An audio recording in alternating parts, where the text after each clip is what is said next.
That is a very standard example used in the Advaita Vedanta. Any Advaita Vedanta discussion falls flat without snake and a rope. Although Advaita talks about unreality and mithya and all that, snake and rope are so real. Without snake and rope, there is no Advaita Vedanta. So it will be completely swept off its feet, Advaita Vedanta, if there is.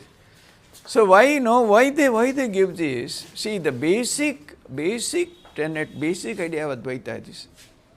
There is only one unitary consciousness. There is one. There is no second. Na Dvaita, Advaita. There is only one. There is no second entity. You call it consciousness, you call it Brahman, you call it reality, you call it truth, you call it Atman. Whatever name you give it, the idea is complete oneness. So, this is the basic idea of Advaita.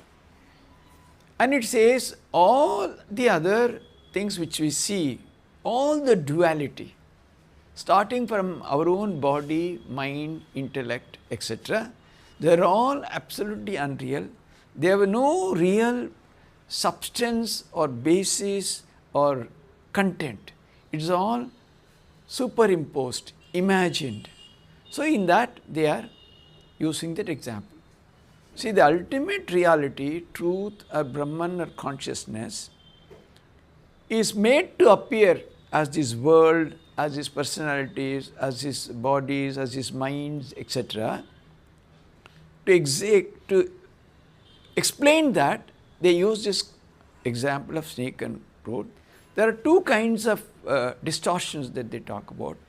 One is there are avarana and vikshepa. Avarana is covering. The truth is covered. Brahman is covered by all this. And vikshepa, original Brahman, is distorted to appear as all that. So, these are the two concepts which are affecting the ultimate reality or truth, called avarana shakti and vikshepa shakti. Avarana is covering, vikshepa is distort. So, originally there is a rope. The idea of snake is superimposed on that. Superimposition is avarana. What is vikshepa? Because of this superimposition, the original rope is distorted to appear a snake. So, in the same way, there is only that one consciousness or ultimate reality, just as the snake, appearance of snake is on the rope, that is hiding it, covering it.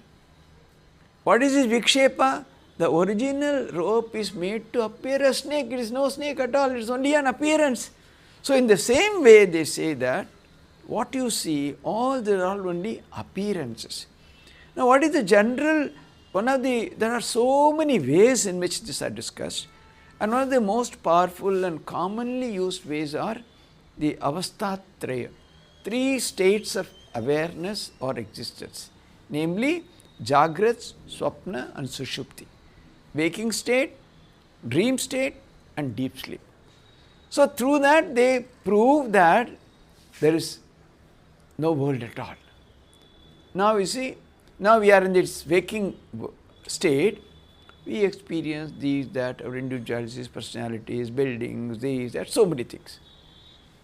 Now, what happens when you go to sleep? Where is the world? The senses are completely silent there. In deep sleep, even mind is absent. There is no world at all. So, this world has only a very temporary existence, namely when you are awake. All your prized possessions, the latest sarees, latest jewellery, what you fought for, what you argued and got and everything vanishes. Where are they? Do you feel? Nothing. In deep sleep, it goes completely. So, they say, so this world has only a very transitory appearance. Supposing you do not wake up, it is gone completely. Similarly, what happens in the swapna or a dream state, the Indriyas are totally absent. Hands, feet, jnanendriya, karma. Mind is awake. Through the mind you create. But do you ever feel in sleep, in deep dream, no, what I am seeing is only dream, it is not real. Do you think like that? It's absolutely real. People get up and shiver, oh, my tiger is about to attack me. You feel the tremors even when you get up. Then when you completely wake up, oh, it was only a dream.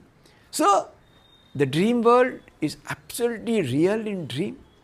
The waking world is absolutely real in waking. All this go away in deep sleep. So they say, why do you worry about this world? It is only transitory, temporary existence. So there is no reality at all. So what is the corollary? What do you draw from it? That means then from tomorrow we'll start, we won't cook, we won't eat, we won't sleep, we won't take bath. No. You do all that. But don't get terribly bound or constrained, constricted or attached. That is the greatest benefit of Advaita. Most logical philosophy. That doesn't mean that you shouldn't do your daily functions, you will not go to office, you will not teach your students, you will do everything. But deep within your mind, there will always be an awareness, I shouldn't put too much emphasis on this. Just as the dream comes and goes, this also can come and go. Tomorrow I may not be a professor. Suddenly I may have a heart attack, I will not be able to even move after my bed. Why should I? How do we face such things? If this awareness is there, even if not, it doesn't matter. I was doing one play, this is another play. This was one dream, this is another dream. Sri Ramakrishna gives a very beautiful example. He used to always teach in parables.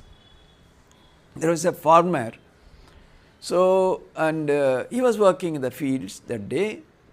Then back home his wife was there, he had only child, one son, and that boy died. Young 18-year-old or 19-year-old, or very grown up. Then the wife sent word, which was terribly weeping and wailing, and sent word. He came and he saw and he was just sitting. Tum kya patthar ho? You have no feelings. Your only child has died. You don't even tears. You're not even weeping. Then he said, no, see, last night I had a wonderful dream. I was a king of a huge kingdom, and there were 7 Rajkumars, 7 princes, and they were all doing exceedingly well, they were having wonderful gala time, big parties, eating, drinking, merry, everything is going on. And suddenly my dream broke, everything was gone. Now I am thinking whether I should weep for those 7 sons or for this one son. Great philosophy. That is truth. You see, if only we sit back and look at our own lives, how foolish, how short-sighted, how petty, how literally, what a horrible life we are leading. The moment you know that, you will become extraordinary. You won't bother about anything. All right, let it go. So you'll be large, you'll be liberal, you'll be kind-hearted, because you know that he says absolutely, why should I cling on to this?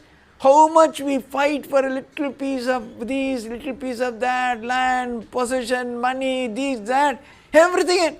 It goes in a trice. Right before our eyes we see every day it is happening. Still we are clinging to it because we don't have this great abiding philosophy which thousands of years ago our ancients had discovered, which Shankaracharya had so systematized. So, what is Viveka? Is to understand, discriminate in our life. Where is my attention? What do I do? What are the components of my life? What are my pursuits? How am I engaged?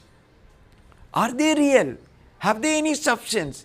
Then you will find that if you really do a honest soul searching, morning to night, 99.99% whatever we do are all in the domain of unreality only, impermanence only. Of course, there are grades they give about this unreality also. They say there is completely mithya, then there is a temporary existence, Vyavaharik Satya, Paramartha. So many classical concepts are there.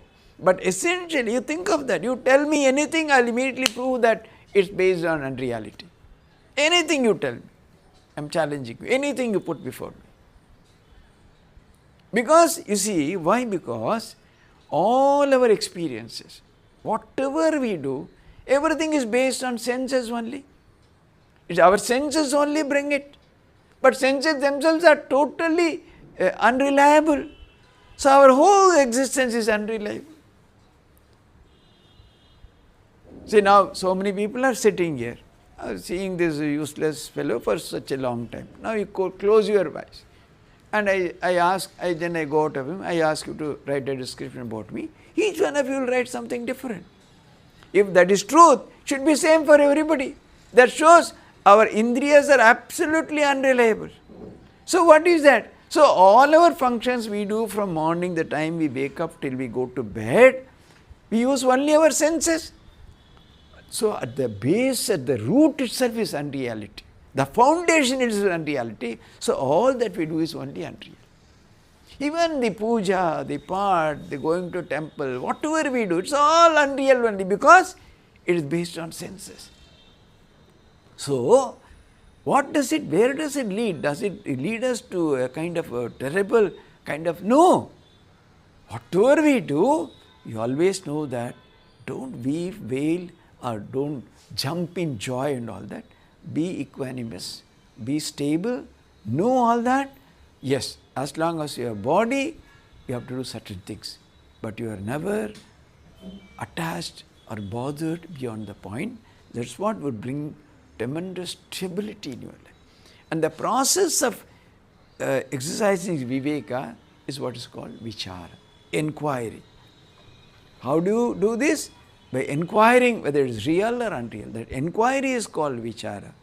And what is done through that inquiry is getting this viveka or discrimination that brings a tremendous sense of stability and reality. People think that if you turn to spiritual life, sab kuch barbad ho jayega. No. Then only everything becomes meaningful. Tab tak sab barbadi hai. Aap uska ठीक कर रहे हैं through that. Because now we are running after money, running after clothes, running after bhoga, running after relations, running after husband, wife, son, daughter, everything is unreal. It happens also. Itna aap sara pyar dhala, guzar gaya. What happens then? Happens. In every house it is happening. Every moment in our life it is happening. So, know the truth, be aware of that and live a life of great wisdom, great equanimity, great stability and beautiful life. You can eat, doesn't mean you will not have any, you don't have rasagulla if you are an Advaiti. No, you can have 4 rasagullas also. But you know that if you don't get also, I don't care. If you get, it's okay, don't get, it's okay. Both are okay. I am equally happy with or without rasagulla. So imagine how wonderful your life will be. 90%, 99% of your problems will be solved in one go. The moment you understand this. Because there is nothing to weep, nothing to wail, nothing to be overjoyous, nothing to go berserk, nothing. So always, you must invest time at least every day to think about it, to reflect, to understand. Otherwise it won't come. See, you may talk today, no, then the moment you go out, then, arey kya hua, ye kya hua, wo kya sari pehna hai, wo kya, your mind will go like that only. But if you are constantly in that mood, every time, every day you invest some time to investigate how much my mind is going into something unreal, how much is going to real, that will slowly bring a sense of balance in your mind, and more or less slowly as you develop deeper and deeper, you will be constantly weighing at every second. So you will never go digressed or distracted, you will always be focused. You will become a far better professor, you will become a far better spouse, far better daughter-in-law, everything will happen. But behind that will be that beautiful calmness which doesn't make you run after temporal things. You see, here is a person from say 1.5 lakhs salary to 30,000, 1/5 ke aa gaya. Why? Because she thought there is something much better worth pursuing than running after and serving some useless corporates. So, your priorities in life would change. when you understand the truth. After all, how much, what do we need really, tell me? You can have a plate with 50 items also, and you can have a plate of nice, homemade, very hot, दो फुल्का चपाती दाल और एक सब्जी, उससे भी पेट भरेगा. क्या फर्क है? What is the difference? Why we should invest time? Why waste like that? What is the value or worth of all that? So, somewhere you must understand, then that is, see, ultimately why all these are necessary? Why all these are necessary? I am coming to the reason. Why all this is necessary? Otherwise, constantly we are in a state of uneasiness, unrest, unhappiness, dukkha, suffering, depression. Why? I don't have that. I don't have that. I lack this. I lack that. I lack that. Chasing endlessly this mirage of satisfying desires. Supposing you cut it off, then it's totally different. Whatever you get, you are happy because you don't want anything. Supposing you don't want anything, even if somebody gives 500 also, you will be in the skies. But if you always want anything, even 50,000, you are terribly dissatisfied. Just only a change of attitude. 500 will become far superior to 50,000. Just a mindset change. Nothing is needed in this world. We can live the simplest of life and yet be the happiest and the most contented person. But that requires discipline, that requires training of the mind, that requires investing time. Then it is possible. So, ultimately, why I am saying, coming back to that, everyone in this world wants peace. Everyone in this world wants happiness. But constantly we are seeking it in wrong places. We think that by having more possessions we will be happy. By having more things we will be happy. No, it will create more unhappiness. More things, more unhappiness. The richest people are the most unhappy people in this world. The big corporate conglomerates, husband and wife fighting, father and son fighting. Do you know one of the biggest corporate houses, they are worth some 20,000 or 30,000 crores. They are living in a palatial, maybe 20-storied, beautiful palace in Bombay. The husband and wife divorced. Why? Each of them worth 5,000 or 10,000. What? The husband, every floor maybe has 10 washrooms at least. But the husband insisted he will use only the wife's bathroom. That led to divorce. I think we are worse than dogs and pigs even, I think. Even dogs and pigs don't fight for such things. They use any washroom. See our condition, where we have reduced ourselves. Imagine, you are a owner of 10,000 crores property, your life's partner you are ready to discard on such a, it's not even insignificant, it's such a silly thing. What is our life? What is it worth? Tell me. Why? So if you want peace and happiness, you must completely turn your gaze inward. That's what says the Kathopanishad, Avrita Chakshuhu Amritatvam Iccha. If you want immortality, if you want permanence, if you want happiness, if you want eternity, turn your gaze inwards. Because the moment you turn your gaze inwards, the whole external world falls to pieces. You don't care. You get it, it's okay. Don't get it, equally fine. Today no food, fine, I am very fine, no problem. There are people for months together, they hardly get anything. They don't die. Nobody will die like that. Today I got nice food, somebody got very fine, good, enjoy it, that also be happy. See, they say, if the boat is in the water, it is fine. If water enters the boat, it is gone. We can be in samsara. Samsara should not get into us. The world should not possess us. We can have the world, we can have everything, no problem.